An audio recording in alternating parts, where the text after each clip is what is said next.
Today on TT's Corner, we will be highlighting nights 3 and 4 of the Democratic National Convention that was held in Chicago, Illinois. Night 3 was hosted by Mindy Kaling. There were many prominent speakers, including former President Bill Clinton, Oprah Winfrey, Chris Murphy, Amy Klobuchar, former President Trump administration national security official Olivia Troy, and musical performances by Stevie Wonder, John Legend, and Sheila E. But the night belonged to the vice presidential nominee, Tim Walz, who graciously accepted. The Walz family was in attendance when he delivered his speech, and his adorable son Gus stole the show. Here is a snippet of that moment. Experienced the hell that is infertility. I guarantee you, you know somebody who has. And I can remember praying each night for a phone call. The pit in your stomach when the phone would ring, and the absolute agony when we heard the treatments hadn't worked. It took Gwen and I years, but we had access to fertility treatments. And when our daughter was born, we named her Hope.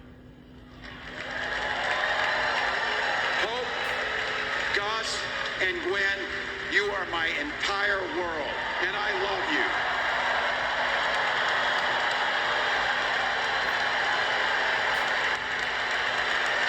I'm letting you in on how we started a family, because this is a big part about what this election is about.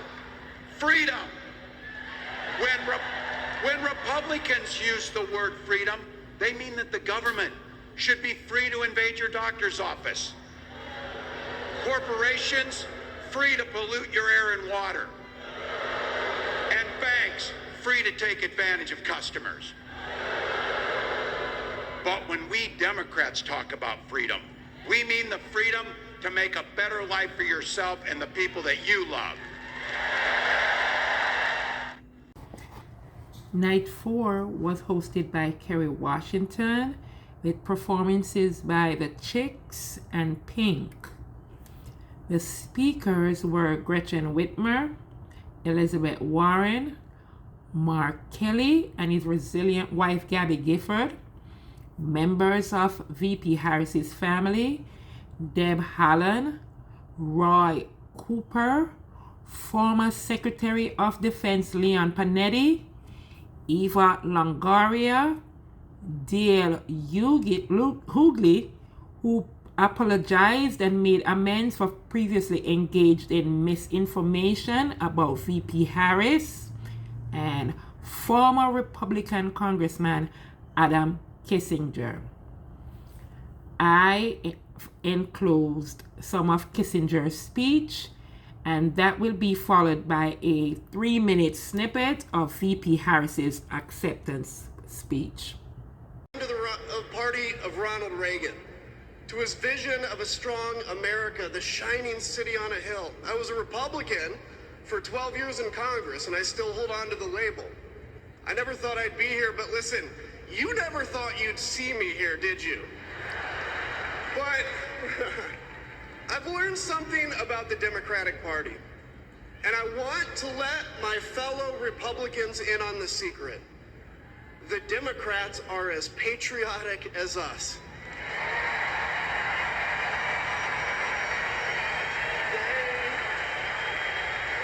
They love this country just as much as we do.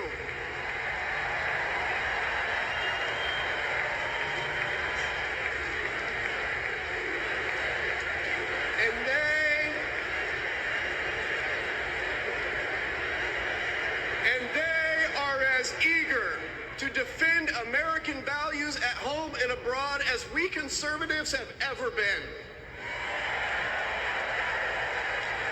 I was relieved to discover that because I've learned something about my party too.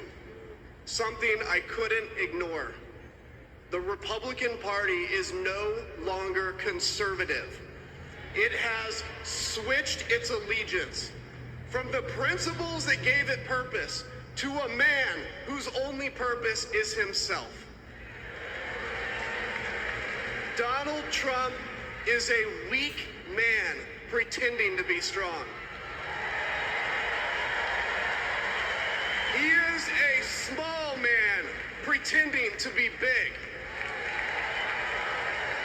He's a faithless man pretending to be righteous. He's a perpetrator who can't stop playing the victim. He puts on quite a show, but there is no real strength there. As a conservative and a veteran, I believe true strength lies in defending the vulnerable. It's in protecting your family. It's in standing up for our Constitution and our democracy.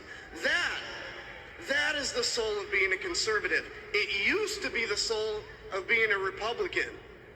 But Donald Trump has suffocated the soul of the Republican Party. Okay, let's get to business. I accept your nomination to be President of the United States of America. To our President Joe Biden, your record is extraordinary, as history will show. My mother, she taught us to never complain about injustice, but do something about it. She also taught us, and never do anything half-assed. In many ways, Donald Trump is an unserious man, but the consequences of putting Donald Trump back in the White House are extremely serious. Just imagine Donald Trump with no guardrails. But America, we are not going back, and we are charting a new way forward. We will create what I call an opportunity economy, where everyone has the chance to compete and a chance to succeed. Instead of a Trump tax hike, we will pass a middle-class tax cut that will benefit more than 100 million Americans. When Congress passes a bill to restore reproductive freedom, as President of the United States, I will proudly sign it into law. I will bring back the bipartisan border security bill that he killed, and I will sign it into law. President Biden and I are working to end this war such that Israel is secure, the hostages are released, the suffering in Gaza ends, and the Palestinian people can realize their right to dignity, security, freedom, and self-determination. I will not cozy up to tyrants and dictators like Kim Jong-un who are rooting for Trump. America, let us show each other and the world who we are and what we stand for.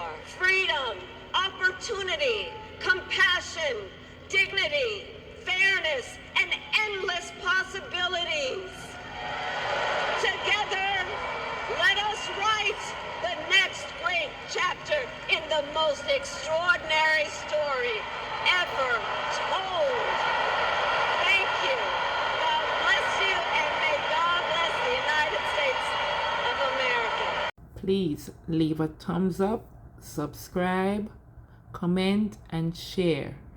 Thank you, and God bless.